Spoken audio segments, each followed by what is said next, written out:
नमस्कार छात्रों, आज हम 5वीं कक्षा का तीसरा पाठ योग्य चुनाव देखने वाले हैं। किताब में हमें एक चित्र दिखाई दे रहा है। उस चित्र में बैलगाड़ी दिखाई दे रही है और कई युवक दिखाई दे रहे हैं आते जाते, और एक युवक बैलगाड़ी का जो पहिया है वह कीचड़ में फंस गया है, वह निकालने की कोशिश कर रहा है। इसके बारे में हम जानेंगे। देखो, राजा मंगलसेन के मंत्री जगतराम बूढ़े हो चुके थे। उन्होंने राजा से स्वयं को सेवा मुक्त करने की विनती की। राजा मंगलसेन ने कहा, आप पहले अपने जैसे सेवाभावी, परोपकारी और ईमानदार मंत्री का चुनाव कर लीजिए। राजा कौन थे? मंगलसेन और मंत्री जगतराम। ये जो मंत्री थे जगतराम, अब वह बूढ़े हो चुके थे और उन्होंने राजा को स्वयं ही कहा कि अब मुझे क्या करो, सेवा मुक्त करो। ऐसी विनती राजा मंगलसेन से जगतराम ने की।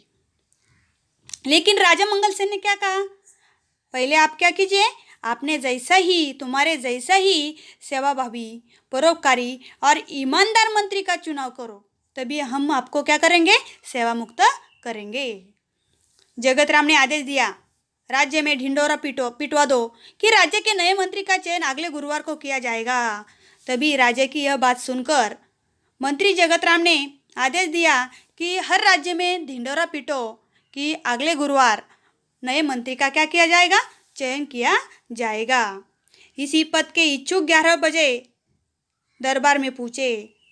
हर कार्य गांव में ढिंढोरा पीटने लगे और इस पद के जो इच्छुक है मंत्री पद के लिए, वह ठीक 11 बजे दरबार में पूछने का ढिंढोरा पीटो, और वह हर गांव जाकर ढिंढोरा पीटने लगे।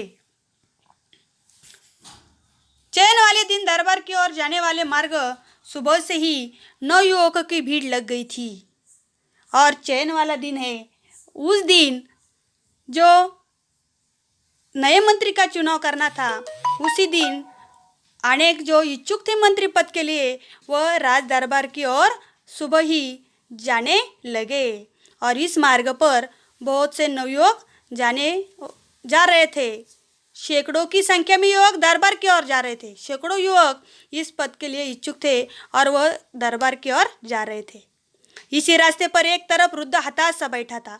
जो मार्ग राजा मंगलसेन के दरबार की ओर जा रहा था, उसी मार्ग में एक वृद्ध था, वो हताश निराश बैठा था। उसकी जो बैलगाड़ी थी, बैलगाड़ी का पहिया क्या हुआ था, कीचड़ में फंस गया था। कीचड़ यानी चिखल। वृद्ध ने कई बार पहिया कीचड़ से निकालने की कोशिश की पर असफल रहा। जिस वृद्ध की बैलगाड़ी का पहिया कीचड़ में फंस गया था, वह पहिया निकालने की कोशिश कर रहा था, लेकिन वह क्या हुआ, असफल रहा। उसे वह पहिया निकल नहीं रहा था। मंत्री पद के अनेक उम्मीदवारों ने राजदरबार जाते समय यह दृश्य देखा, पर किसी ने भी वृद्ध की सहायता नहीं की। जो नवयुवक मंत्री पद के लिए राजदरबार की ओर जा रहे थे, उसने देखा कि एक वृद्ध जो है वह बैलगाड़ी का पहिया निकालने की कोशिश कर रहे थे।